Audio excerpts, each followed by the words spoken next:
NGOs have already jump-started efforts to offer aid to Barbuda after the island was severely hit by Hurricane Irma 2 days ago.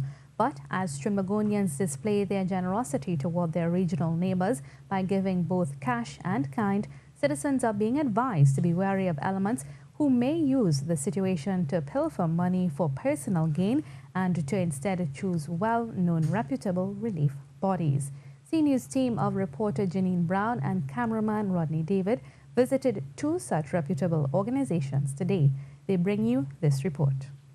After effects of Hurricane Irma on the island of Barbuda has left the world looking on in sheer horror, its devastating images reflect only a small part of the distress residents may be feeling at this time.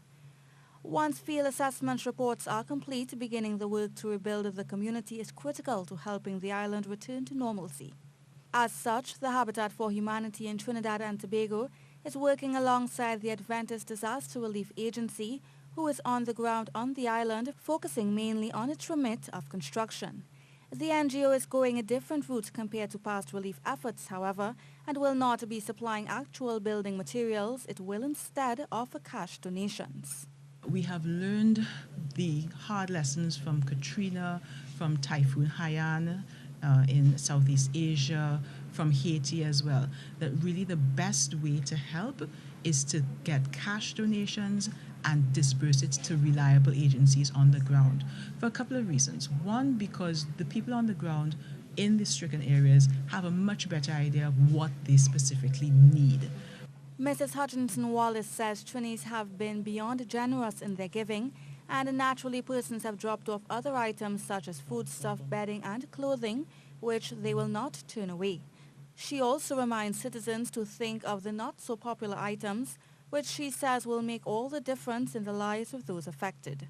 Things like medical supplies for elderly patients, catheters, adult diapers, that sort of thing.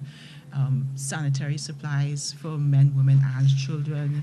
These kinds of supplies will then be handed over to the Living Water community. Assistant Director Rosemary Scott tells us they've also been receiving a plethora of items at their Frederick Street space in Port of Spain. I'm amazed. I mean, even before we kind of did it officially, people were calling, what are you all doing? Living Water always helps with things like this, and what can we do? What kind of items you're looking for, along those lines. So they kind of got us up and running with it kind of thing before we even kind of did anything officially. Cash donations will also be accepted by the community, who is communicating with the Catholic Church in Antigua. She points out it's important to be working directly with someone on the field, as she warns against donating monies to entities which have no proof of accountability. And I would always advise that, check out who you're giving it to make sure it is legitimate. From what I've seen, there's certainly a lot of legitimate groups out there. But yes, as you say, so many how do you control that? I can't. I trust that people will be honest in a time like this and give to those that they know are getting it to the right places. A concern also shared by the Habitat for Humanity. There are several other organizations which have been deemed trustworthy. One such NGO is ITNAC. Is there not a cause? So do your research and find a reputable organization and then donate. Your Caribbean brothers and sisters are depending on it. Janine Brown, CNews.